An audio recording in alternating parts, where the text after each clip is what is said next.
नमस्कार, मी संकेत आवटे। आपण एक असा स्टॉक आणि एक असं बिझनेस मॉडेल डिस्कस करणार आहोत जे वन ऑफ द बेस्ट आहे। खूप काही तुम्हाला यामधून शिकायला मिळेल। हा स्टॉक असा स्टॉक आहे ज्यामध्ये कोविड कंप्लीटली सगळ्यांवर हावी होता, सगळे बिझनेस मॉडेल ठप्प होते, पण हा स्टॉक मात्र प्रचंड प्रमाणात वाढत होता। 1600 रुपयावरून डायरेक्ट 7,500 पर्यंत पोहोचला। फक्त 1.5 वर्षामध्ये 5 पटीने हा स्टॉक वाढला होता। डायरेक्ट 5 पटीने रिटर्न्स तुम्हाला मिळाले होते। पण आज हाच स्टॉक जवळपास 40 ते 50% करेक्ट झालाय।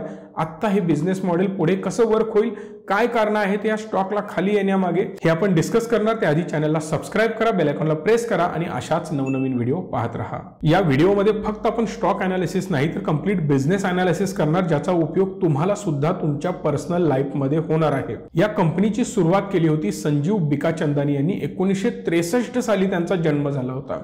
सर्वसामान्य कुटुंबामध्ये त्यांचा जन्म झाला। ज्यांचे वडील होते डॉक्टर तर आई हाऊसवाईफ होती। संजीव यांना प्रचंड प्रमाणात बिझनेसमध्ये इंटरेस्ट होता, पण फॅमिली वेल एज्युकेटेड होती। त्यांना सुद्धा आपल्या मुलाने डॉक्टर इंजिनियर बनावं आणि आपल्याप्रमाणेच एखादा चांगला जॉब करावा अशी त्यांची पण इच्छा होती। पण संजीव बिकाचंदानी यांच्या मनामध्ये काही वेगळंच सुरू होतं। त्यांनी सुरुवात केलं एज्युकेशन घेण्यासाठी आणि डायरेक्ट BA कंप्लीट झाल्यानंतर जॉब करायला सुरुवात केली, कारण मोठ्या प्रमाणात कॅपिटल त्यांच्याकडे नव्हतं आणि कॉन्फिडन्सची सुद्धा थोडीशी कमतरता होती।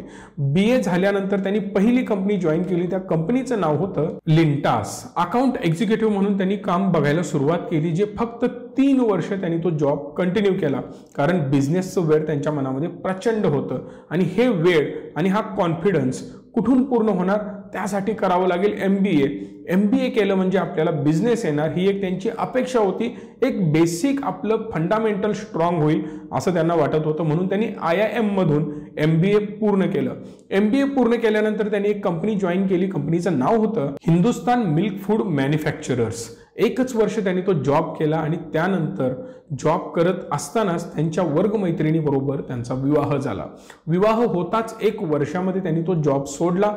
जॉब सोडल्यानंतर घर खर्च चालवण्यासाठी त्यांची वाईफ वर्किंग होती, वाईफ सुद्धा जॉब करत होती, त्यामुळे घर खर्च चालू लागला। यांनी कंप्लीटली फोकस केला बिझनेसवर। बिझनेस करताना त्यांनी एक पार्टनर निवडला आणि पार्टनर निवडल्यानंतर 2 कंपन्यांची स्थापना केली।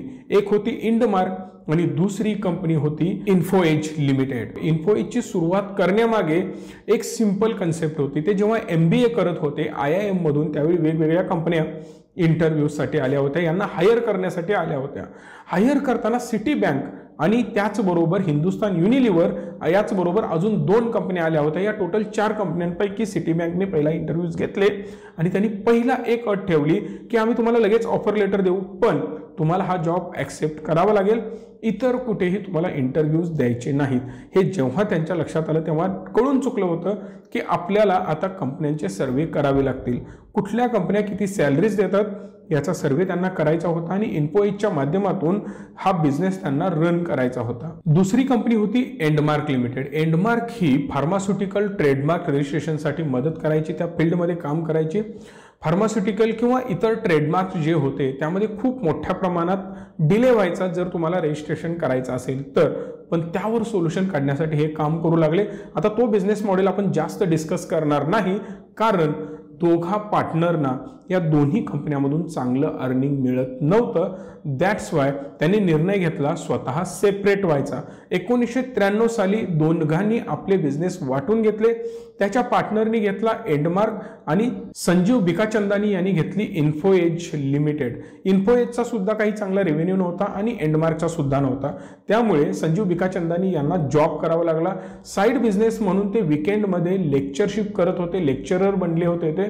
तिथून त्यांना 2,000 रुपये पर मंथ मिळत होते, ज्यामुळे घर खर्चासाठी सुद्धा हातभार लागत होता। Info Edge already entry level salary survey करतच होतं। त्यातच 1996 मध्ये IT एशिया एक्झिबिशन भरलं होतं, ज्यामध्ये एक त्यांना स्टॉल पाहायला मिळाला ज्याच्यावर लिहिलं होतं www.com। हे काय असतं हे सगळ्यांच्या आता निदर्शनास येत होतं। तसेच संजीव यांनी सुद्धा त्या स्टॉलवर एंट्री घेतली आणि समजून घ्यायला सुरुवात केली इंटरनेट काय असतं। भारतामध्ये इंटरनेट बूम होत होता, प्रत्येक घरामध्ये आता इंटरनेट पोहोचेल आणि या सर्व्हिसेस प्रचंड प्रमाणात पुढे जाऊन वाटतील असं यांना वाटत होतं. संजीव याच उद्देशाने याची सगळी माहिती घेऊ लागले आणि त्यांच्या डोक्यामध्ये आलं की आपण Naukri.comची स्थापना यामधून करू शकतो. इन्फोएज ऑलरेडी काही रेव्हेन्यू मोठा जनरेट करत नव्हतं. एक छोट्या लेवलला कंपनी त्यांनी सुरुवात तर केली होती, पण मेन स्ट्रीमलाईन काय असेल, मेन बिझनेस काय असेल याकडे ते आता फोकस करू लागले आणि Naukri.comची तिथूनच सुरुवात झाली होती. कारण जर तुम्हाला नोकरी हवी असेल, जर नोकरी शोधायची असेल तर सिंपल आपल्याकडे एकच ऑप्शन होता, वेगवेगळे मॅगझिन्स किंवा दुसरा ऑप्शन होता न्यूजपेपर्स. न्यूजपेपरमध्ये मॅक्सिमम 15, 20, 30, 40 ॲड असायच्या, त्यामधून आपण एक नोकरी सर्च करायचो. पण यामध्ये एक मोठा आपल्याकडे बॅरियर होतं, ते म्हणजे जे आपण ॲड बघतो त्या ॲडमध्ये ठराविक लाईन्स असायच्या, 4, 5, 7 लाईनमध्ये ते डिस्क्राईब केलेलं असायचं आणि त्यामधून आपल्याला कंप्लीट कन्सेप्ट कळायची नाही की आपण कुठे जॉबला जाणार आहोत. आपण मॅक्सिमम सगळीकडे अप्लाय करायचो, वेगवेगळ्या ठिकाणी जॉबसाठी इंटरव्ह्यूजला जायचो आणि तिथून एखाद्या ठिकाणी आपल्याला नोकरी मिळायची. पण ती नोकरी, तो जॉब आपल्यासाठी परफेक्ट आहे का हा विचार तुम्ही करून बघितला तर तुम्हाला समजेल की खरंच तो जॉब आपल्यासाठी परफेक्ट नसत होता. पण आपण तरी सुद्धा तिकडे जॉईन व्हायचो किंवा जी कंपनी आपल्याला जॉब ऑफर करायची त्यांच्याकडे सुद्धा खूप लिमिटेड कॅन्डिडेट्स यायचे आणि त्यामधून त्यांना एखादा कॅन्डिडेट हा सिलेक्ट करावा लागायचाच, कारण कॅन्डिडेट तर त्यांना हवा आहे आणि लिमिटेड ऑफर्स आहेत. त्यामुळे एकाकडे जॉईन करणं किंवा एकाला जॉईन करून घेणं हे दोघांच्याही विन विन सिच्युएशन असायची. त्यामुळे न्यूजपेपरमध्ये खूप जास्त लिमिटेशन्स होते. पण जेव्हा Naukri.comची यांनी सुरुवात केली तेव्हा यांना कळून चुकलं की आपल्याला कुठल्याही परिस्थितीत मॅक्सिमम लोकांपर्यंत पोहोचायचं आहे आणि मॅक्सिमम बिझनेसेसपर्यंत पोहोचायचं आहे, जे दोघांसाठी विन विन सिच्युएशन असेल. म्हणजेच सिंपल कन्सेप्ट आहे, जर तुम्हाला जॉब हवा असेल तर तुम्ही सिम्पली Naukri.com वर सर्च कराल की अकाउंट्स फील्डमधला जॉब, इंजिनिअरिंग फील्डमधला जॉब, बिझनेस फील्डमधला जॉब किंवा MBA फील्डसाठी जॉब, तुम्हाला खूप मोठ्या प्रमाणात तिकडे कंपन्या सर्च होऊ लागल्या. जेणेकरून तुम्ही कुठलीही कंपनी निवडू शकता, त्या कंपनीचा इन डिटेल ॲनालिसिस करू शकता, बघू शकता की ती कंपनी काय काय रिक्वायरमेंट्स ठेवते, कंपनी कुठल्या कुठल्या सेक्टरमध्ये काम करते, त्यांना कुठले कुठले पर्टिक्युलर स्किल्स हवे आहेत. तुम्ही कम्पेअर करू शकता वेगवेगळ्या कंपन्यांना, वेगवेगळ्या कंपन्यांसोबत आणि तुम्हाला ज्या कंपनीमध्ये इंटरेस्ट आहे तिकडे अप्लाय करून तुम्ही जॉब मिळवू शकता. सेम गोष्ट व्हाईस वर्सा होतं कंपन्यांसोबत. कंपन्यांना जे स्किल हवं ते त्या कंपन्या तिकडे मेन्शन करतील, त्यांना एक्सपिरियन्स किती हवा, बाकी सगळ्या गोष्टी सगळं ते तिकडे एक्सप्लेन करतील आणि ते बघून तुम्ही अप्लाय करत असता. असेच तुमच्यासारखे हजारो लोक तिकडे अप्लाय करू शकतात. आर्टिफिशियल इंटेलिजन्सच्या मदतीने ते ठरवू शकतात की कुठल्या लोकांना आपल्याला शॉर्टलिस्ट करायचं आहे, कारण तिकडे फिल्टर्स आहेत ना. पहिला फिल्टर असेल तुम्हाला एज्युकेशन काय हवं, म्हणजेच MBAच्या जागी तुम्हाला BCom वाला नको आहे किंवा BA वाला नको आहे किंवा इंजिनियर नको आहे, डॉक्टर, वकील कोणीही नको आहे. जो तुम्हाला कॅन्डिडेट हवा ते एज्युकेशन तुम्ही शॉर्टलिस्ट केलं. त्यामध्ये एज्युकेशन सोबतच एक्सपिरियन्स सुद्धा मॅटर करतो. 5 वर्ष, 10 वर्ष, 2 वर्ष किंवा फ्रेशर, तुम्हाला जे कॅन्डिडेट हवे ते फिल्टर लावून तुम्ही सिलेक्ट करू शकता. असे मल्टिपल फिल्टर्स लावून तुम्ही त्यामधून काही कॅन्डिडेट्सना सिलेक्ट केलं आणि त्यांना इंटरव्ह्यूजसाठी बोलवलं, जेणेकरून वेळ सुद्धा वाचला आणि जो रिक्वायर्ड कॅन्डिडेट आहे, परफेक्ट कॅन्डिडेट आहे, तो सुद्धा मिळायला त्या बिझनेसला मदत झाली. 1997 साली फक्त 1000 व्हॅकन्सी सोबत सुरू झालेला हा Naukri.com आता सध्या कशा प्रकारे आपला बिझनेस रन करतो, कारण तुम्हाला माहितीच आहे आपण फ्री ऑफ कॉस्ट तिकडे एक जॉब आपला किंवा आपला रिझ्यूम पोस्ट करतो आणि आपल्याला तिकडे व्हॅकन्सीज मिळतात. मग यामध्ये Naukri.comचा फायदा काय? सगळं तर फ्री आहे ना, मग त्याचा फायदा Naukri.comला कसा होणार, ते कसा पैसा कमवणार, हे थोडंसं मी तुम्हाला एक्सप्लेन करतोय. यांचे मेनली 2 बिझनेस मॉडेल आहेत. एक आहे B2B आणि दुसरा आहे B2C. बिझनेस टू बिझनेस म्हणजेच B2B हे पहिलं काम करतात. End to end recruitment services provide करतात, रिझ्यूम डेटाबेस ॲक्सेस देतात, SMS मार्केटिंग करतात आणि ईमेल मार्केटिंग सुद्धा प्रोव्हाइड करतात. दुसरा यांच्यामध्ये पार्ट येतो बिझनेस मॉडेलचा, तो म्हणजे B2C, business to customer.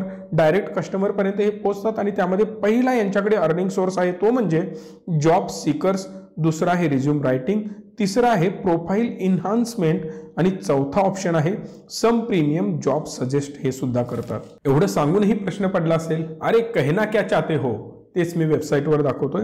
He simple website आहे आणि याच्यामध्ये वेगवेगळे प्लॅन्स तुम्हाला पाहायला मिळतात. 4,300 रुपये कंपनीने पे करायचे आहेत इन्फोएजला किंवा Naukri.comला.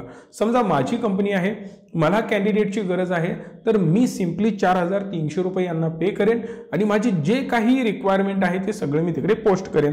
ते केल्यानंतर कंपनी मला काय देईल, 150 CVs म्हणजे 150 रिझ्यूम मला देईल. त्याचबरोबर 1500 ईमेल सुद्धा करण्याची संधी मला मिळणार आहे. 1500 ईमेल्स मिळतील. दुसरा प्लॅन आहे आणि हा पहिला प्लॅन फक्त 3 दिवसासाठी व्हॅलिड आहे. दुसरा प्लॅन 7 दिवसासाठी आणि 8,150 रुपये पे करावे लागतील, जेव्हा तुम्हाला मिळेल 350 CVs आणि 3,500 ईमेल्स. त्याचबरोबर 15 दिवसाचा प्लॅन आहे 15,250 रुपयाचा. दुसरा 15 दिवसाचा आहेच, तो आहे 16,500 रुपयाचा, ज्यामध्ये 700 CV, इकडे सुद्धा 700 CVs, इकडे आहे 7,000 ईमेल्स, इकडे सुद्धा आहे 7,000 ईमेल्स. पण यामध्ये एक वेगळा डिफरन्स आहे. इकडे 2 हॉट व्हॅकन्सीज मिळणार आणि इथे मिळेल 3 हॉट व्हॅकन्सीज. आता हा प्रकार काय आहे तो पण मी एक्सप्लेन करतोय. थोडंसं वर आल्यानंतर तुम्हाला इथे दिसेल हॉट व्हॅकन्सीज 1,650 रुपये, 850 आणि 400 रुपये. याच्यामध्ये detail job description, boost on job search page आणि जॉब ब्रँडिंग हे सुद्धा तुम्हाला फ्री मिळणार आहे. पण यामध्ये सुद्धा काही गोष्टी एक्सप्लेन करणं गरजेचं आहे. हे झालं बिझनेससाठी.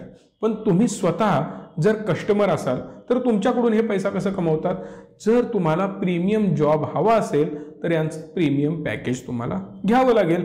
त्यासाठी गरजेचं आहे रिझ्यूम.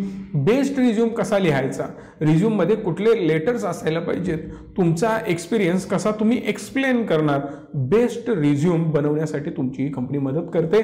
त्यासाठी सुद्धा तुम्हाला पे करावं लागतं. पहिल्याच वर्षी कंपनीला प्रॉफिट झालं 10 लाख रुपये. कंपनीचा बूम झाला, प्रत्येक गोष्टीमध्ये कंपनी ग्रो होऊ लागली आणि याचीच ॲडव्हर्टाइजमेंट सुद्धा वेगवेगळ्या पोर्टलवर होऊ लागल्या.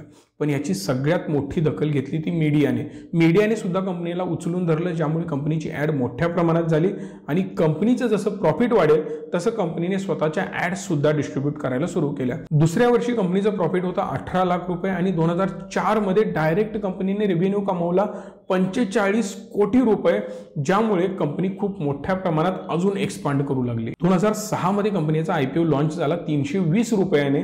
विचार करू शकता 320 रुपये तुम्ही 2006 साली इन्व्हेस्ट केले आणि आज 2021-22 मध्ये तो 7,500 पर्यंत पोहोचला. किती मोठ्या प्रमाणात ग्रोथ तुम्हाला मिळाली. इन्फोएज ही अशी एक पहिली इंटरनेट कंपनी होती जी BSE वर पहिल्यांदा रजिस्टर झाली. जेव्हा प्रॉफिट वाढलं कंपनीने स्वतःला डायव्हर्सिफाय करायला सुरुवात केली, वेगवेगळ्या बिझनेसमध्ये एंटर व्हायला सुरुवात केली. त्यामुळे पहिला कंपनीने लॉन्च केला 99acres.com जी रिअल इस्टेट फील्डमध्ये काम करते. दुसरी कंपनी यांची होती जीवनसाथी.com जी मॅट्रोमोनी फील्डमध्ये काम करते. शिक्षा.com आहे जी शिक्षण क्षेत्रामध्ये काम करते. अशा वेगवेगळ्या बिझनेसना यांनी टॅकल करायला सुरुवात केली. या मल्टिपल फील्ड्समधून Naukri.comचा रेव्हेन्यू जनरेट होतो. इन्फोएजमध्ये तो 70%, खूप मॅसिव्ह रेव्हेन्यू फक्त Naukri जनरेट करतं. 17% रेव्हेन्यू जनरेट होतो 99 एकर्स मधून आणि फक्त उर्वरित 13% रेव्हेन्यू इतर सगळ्या स्ट्रीम मधून जनरेट होतो. कंपनीकडे चांगला रेव्हेन्यू येतोय. कंपनी इंटरनेट फील्डमध्ये खूप चांगलं काम करते. वेगवेगळ्या स्वतःच्या कंपन्या त्यांनी सुरू केलेल्या आहेत. पण याच्या पुढे सुद्धा त्यांनी जायचं ठरवलं, मोठ्या प्रमाणात डायव्हर्सिफाय करायचं ठरवलं आणि वेगवेगळ्या कंपन्यांमध्ये गुंतवणूक करायला सुरुवात केली. एक सिंपल कंपनी तुम्हाला माहिती असेल झोमॅटो, या कंपनीमध्ये सुद्धा स्टेक आहेत इन्फोएजचे. तुम्हाला माहिती असेल पॉलिसी बाजार ज्यांनी IPO लॉन्च केला, यामध्ये सुद्धा अर्ली स्टेजला गुंतवणूक केली आहे इन्फोएजने. अशा चांगल्या चांगल्या हिऱ्यांना ओळखून त्यामध्ये गुंतवणूक करायची, त्यांचे शेअर्स घ्यायचे आणि ते जेव्हा लिस्ट होतात स्टॉक एक्सचेंजमध्ये किंवा बिझनेस मोठा झाल्यावर त्यांचं जे प्रॉफिट मिळतं ते सुद्धा इन्फोएजला त्याचा शेअर मिळतो, त्याचा वाटा मिळतो. पहिली कंपनी आहे झोमॅटो, ज्यामध्ये त्यांचे 18.4% शेअर्स आहेत. पॉलिसी बाजारमध्ये 15% शेअर्स आहेत आणि नो पेपर फॉर्म्समध्ये आहेत 48% शेअर्स. इमॅजिन करू शकता, जेव्हा कंपनी खालच्या लेवलला असते, सुरुवात झालेली असते आणि ती जेव्हा वाढते त्यावेळी मोठ्या प्रमाणात मॅसिव्ह अर्निंग सोर्स त्यांचा बनलेला असतो. बाकी सगळ्या कंपन्यांच्या डिटेल्स तुम्ही आता स्क्रीनवर बघतच असाल. या मल्टिपल कंपन्यांमध्ये त्यांनी इन्व्हेस्ट केलेला आहे आणि यांच्या प्रॉफिटमधील हिस्सा तर मिळतोच आणि या कंपन्या जेव्हा विकल्या जातील किंवा हे आपले शेअर्स जेव्हा विकतील तेव्हा मोठ्या प्रमाणात वर गेल्यानंतर यांनी विकलेले असतात, ज्यामधून 100-200 पटीने त्यांना रिटर्न्स मिळतात. हे डिटेल झालं कंपनीचं फंडामेंटल्स. आता आपण अजून अजून कंपनीच्या डिटेल्स बघणार आहोत, ज्यामध्ये त्याच्या बॅलन्स शीटचं ॲनालिसिस असेल किंवा चार्टचं ॲनालिसिस असेल, कुठल्या लेवलला आपण इन्व्हेस्ट करायला हवं, आत्ता इन्व्हेस्ट करणं योग्य आहे का, या सगळ्या प्रश्नांची उत्तरे तुम्हाला पाहायला मिळतील. इन्फोएजचं फंडामेंटल ॲनालिसिस करताना आपल्याला काही गोष्टी बघाव्या लागतील, त्या म्हणजे मार्केट कॅप. 57,905 कोटी रुपयाचं मार्केट कॅप आहे, जे ऑलरेडी स्टॉक क्रॅश झाल्यामुळे खाली आलेलं आहे. 70-80 हजार कोटीचं मार्केट कॅप आहे ऑलरेडी कंपनीचं. स्टॉकचा पीई आहे 7.15 पीई रेशो सध्या आपल्याला पाहायला मिळतोय. ROCE जर बघितला तर 3.67. सेल्स ग्रोथ 4.71 मागच्या वर्षीच्या तुलनेत. 7 वर्षामध्ये 10.5 सेल्स ग्रोथ आणि 5 वर्षामध्ये 8.43 सेल्स ग्रोथ. इकडे बघू शकता हाय बनवला होता त्याने 7,465चा आणि डायरेक्ट स्टॉक आता सध्या ट्रेड करतोय 4,000 रुपयावर. खूप मोठी गोष्ट आहे. कंपनीचं प्रॉफिट अँड लॉस स्टेटमेंट जर आपण बघितलं तर सेल्स होता 2010 साली 237 कोटी रुपयाचा, 2011 मध्ये 222 कोटी रुपयाचा. तिथून कंटिन्युअसली सेल्स आपल्याला वाढताना दिसतोय आणि 2019 मध्ये 1151 कोटी रुपयाला पोहोचला, 2020 मध्ये 1300 कोटी. चांगली गोष्ट आहे, सेल्स कंटिन्युअसली वाढतोय. 2021 मध्ये थोडा सेल्स ड्रॉप झालेला आहे, may be because of Covid असू शकतं. आणि त्यानंतर आत्ता अजून रनिंग 2022 सुरू आहे आणि आत्ता अजूनही 1266 कोटी रुपयाचा सेल झालाय. मे बी हा 2020चा 1312 कोटी रुपयाचा सेल्स जो आहे त्याला क्रॉस करून पुढे जाण्याची शक्यता आहे. ऑपरेटिंग प्रॉफिट 63 कोटीवरून इकडे मायनसमध्ये पण गेलो होतो. ऑपरेटिंग प्रॉफिट 2018 मध्ये 219 कोटी आहे. तेच पुढे 2020 मध्ये लॉस सुद्धा यांनी बुक केलेला आहे. हा एक निगेटिव्ह इम्पॅक्ट यावर पाहायला मिळतो. परत ऑपरेटिंग प्रॉफिट इकडे वाढताना आपल्याला पाहायला मिळालं. नेट प्रॉफिट 52 कोटीवरून इकडे बघू शकता एकदा आपल्याला मायनस 2020 मध्ये पाहायला मिळालं, नंतर डायरेक्ट 1400 कोटी रुपये प्रॉफिट 2022 मध्ये. आता फायनान्शियल इयर मध्ये 8,509 कोटी रुपयाचं प्रॉफिट, एवढ्या प्रचंड प्रमाणात प्रॉफिट आहे.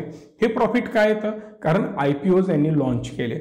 यांच्या ज्या कंपन्या होत्या त्या IPO जेव्हा लॉन्च करतात, ज्यामध्ये यांनी इन्व्हेस्ट केलं होतं, त्याचे IPOज जेव्हा आले ना, तेव्हा यांनी काही आपला शेअर्स विकला, आपली हिस्सेदारी विकली, त्या बदल्यात त्यांना पैसे मिळाले. 10 रुपये जिकडे इन्व्हेस्ट केले असतात ना, त्याचे 1000 रुपये आज यांचे झाले. कारण अशा कंपनीमध्ये अर्ली स्टेजला त्यांनी इन्व्हेस्ट केलं आणि त्या कंपनीचं व्हॅल्युएशन आज प्रचंड प्रमाणात वाढलेलं आहे. थोडे आपण बॅलन्स शीट बघितले तर यामध्ये आपला मेन नजर असते बोरोइंग्सवर. 1 कोटी रुपयाचं कर्ज होतं ते आता सध्या 56 कोटी रुपये निग्लिजिबल आहे. खूप मोठं कर्ज नाही, जे आपण म्हणू शकतो डेट फ्री कंप्लीट 100% आहे. कारण 19,000 कोटी रुपये आजही कंपनीकडे रिझर्व्हमध्ये आहेत. खूप मोठा आकडा आहे आणि हा जो रिझर्व्ह आहे तो Naukri.com मधून आलेला पैसा असेल किंवा इतर कंपन्यांचे IPOज लॉन्च झाले किंवा इतर कंपन्यांमध्ये काही स्टेक्स यांनी सेल केले, त्यानंतर जो पैसा येतो तो रिझर्व्हमध्ये येतो. परत हे लोक तो पैसा इन्व्हेस्ट करतात वेगवेगळ्या कंपन्यांमध्ये. हा सगळा पैसा जेव्हा ते अर्ली स्टेजमध्ये इन्व्हेस्ट करतात तेव्हा त्यांना चांगले रिटर्न्स पुढे जाऊन मिळतात. शेअर होल्डिंग पॅटर्नवर पण नजर फिरवायला हवी. 2018 मध्ये 41% कंपनीचे शेअर्स प्रमोटरकडे होते आणि आता सध्या ते 38.40% आहेत. ऑदर आणि पब्लिक, आता ऑदरमध्ये तुम्ही बघू शकता खूप कमी आकडा आहे, त्यामुळे पब्लिकवर आपण फोकस करतोय. 11% पब्लिक कमी होत आता 10% आलेला आहे. नेहमीप्रमाणे पब्लिक हळूहळू कमी होत जातं ज्या क्वालिटी स्टॉक्स असतात त्यामधून, आणि कचरा स्टॉकमध्ये पब्लिकचं शेअर होल्डिंग वाढत गेलेलं असतं. मी नेहमी तुम्हाला दाखवतो. DII 16.41 वरून 13% आलेत आणि FII 31% 37% पर्यंत पोहोचलेले आहेत. हीच ती लेवल स्टॉकची मॅक्सिमम हाईटला पोहोचलेली 7,500च्या आसपास स्टॉक पोहोचलेला होता आणि आता डायरेक्ट तो 4,400च्या लेवलवर ट्रेड करतोय. आता इन्व्हेस्ट करणं योग्य की अयोग्य यावर थोडंसं आपण डिस्कस करणार आहोत. ऑलरेडी मार्केट डाऊन ट्रेंडमध्ये जात आहे. स्टॉक हा पण करेक्ट होतोय आणि मार्केट सुद्धा करेक्ट होतंय. याबरोबर झोमॅटो असेल किंवा पॉलिसी बाजार यांची सुद्धा वाट लागलेली आहे, तुम्हाला माहितीच असेल. पण त्यावर जर तुम्हाला व्हिडिओ बघायचा असेल तर ते सुद्धा मी बनवू शकतो. कमेंट करा झोमॅटो, कमेंट करा पॉलिसी बाजार, तुम्हाला जो स्टॉक हवा त्याबद्दल कमेंट करू शकता, त्यावर मी व्हिडिओ बनवणारच आहे. पण आत्ता हा स्टॉक करेक्ट झालाय. सिंपल गोष्ट लक्षात घ्या, ज्या सपोर्ट झोनवर हा येऊन पोहोचलेला आहे. जर तुम्हाला स्टॉक मार्केटमध्ये इन्व्हेस्ट करायचं असेल तर आता खूप चांगली वेळ आहे. मार्केट क्रॅश होत आहे. तुमचा कंप्लीट पोर्टफोलिओ कसा असायला पाहिजे, तुम्ही कुठल्या स्टॉकमध्ये इन्व्हेस्ट करायला हवं याची सगळी जबाबदारी आम्ही घेतोय. फक्त एका सिंगल क्लिकवर तुम्ही इन्व्हेस्ट करत असा. कुठला प्लॅन तुम्हाला हवा, कशा प्रकारे तुम्ही इन्व्हेस्ट करायचा आहे या नंबरला कॉल करून विचारू शकता. माझी टीम तुम्हाला हेल्प करेल आणि कंप्लीट तुमचा फंड कुठे इन्व्हेस्ट होईल याची जबाबदारी आणि त्या बास्केटची जबाबदारी रिच मी घेईल. नेहमीप्रमाणे व्हिडिओ आवडला असेल तर लाईक करा, शेअर करा, तुमचं मत मला कमेंट करून कळवा आणि चॅनलला सबस्क्राईब करा. धन्यवाद. Stay tune and stay positive.